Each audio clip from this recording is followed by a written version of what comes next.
And this is the conclusion to the series of extending the growing season.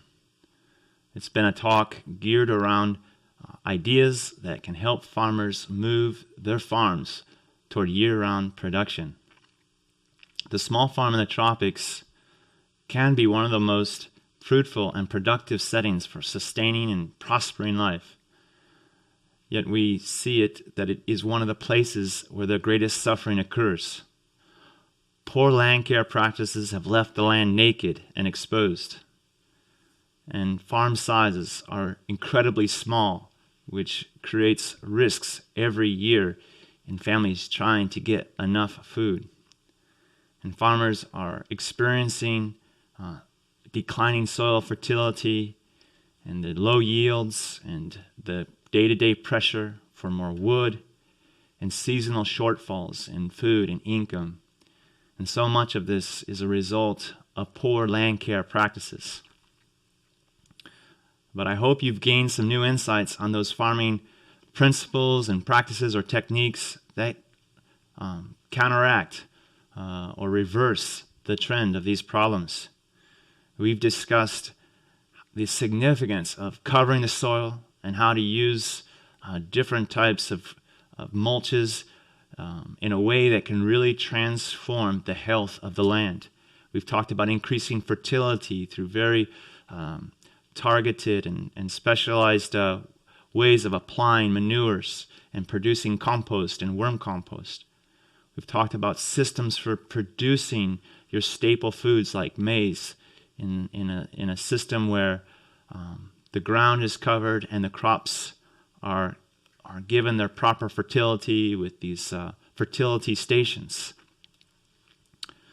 We've talked about the role of water and the use of creative use of storing it through like cisterns and collecting water off rooftops and then delivering water to crops through things like treadle pumps and drip irrigation systems.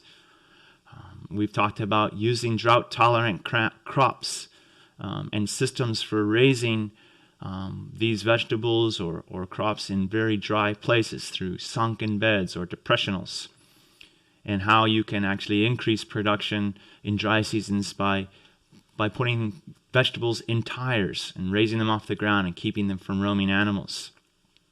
In addition to these farming practices, we've discussed the huge importance of incorporating more perennial-based crops.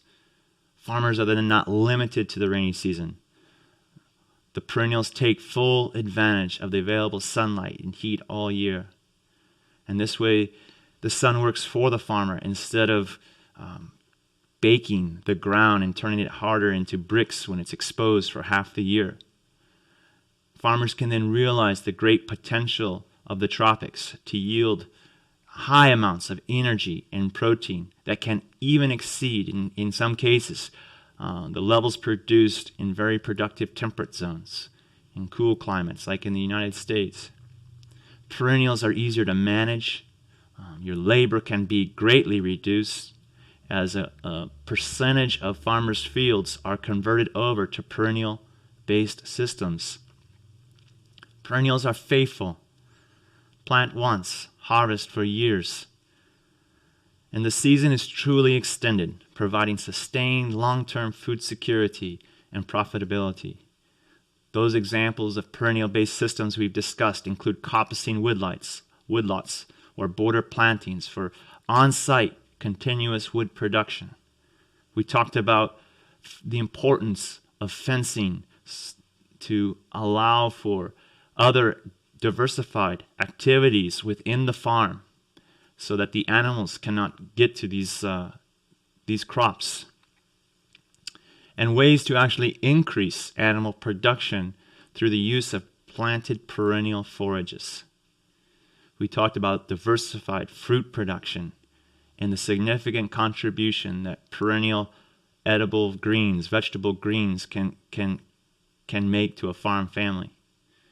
These combined with those innovative farming practices and techniques can lead to sustained and improved production and profitability. It is certainly not easy.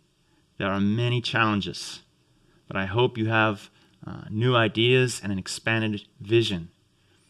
I encourage you to to not be afraid to start small and do small things well. Be faithful with what you have. That is what our God has taught us to do, to just start small, or at least do the small things well with whatever you have. Be faithful with that. See the land as a precious resource. Steward those gifts that you do have, that come to you daily in the form of sunlight, in the form of rainfall, so that the rain does not wash away and leave your farm, but it penetrates and goes down into the best reservoir, that is soil, the best reservoir for water. And steward the land and see how your soils can be improved. I hope that you truly believe that abundance is possible. I encourage you, if you have questions, and encourage you to contact Echo. Know that we are a resource for you, that we do have publications that can help you get started in these different areas we've been discussing. And there are seeds as well that you can try out.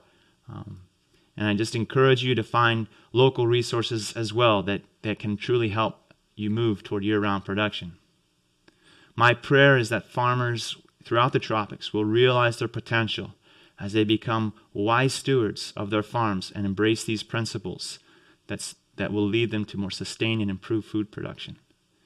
And that you will both experience and be a part of communicating the vision of God's intended abundance that is possible in your lives and in your land. Thank you, and God bless.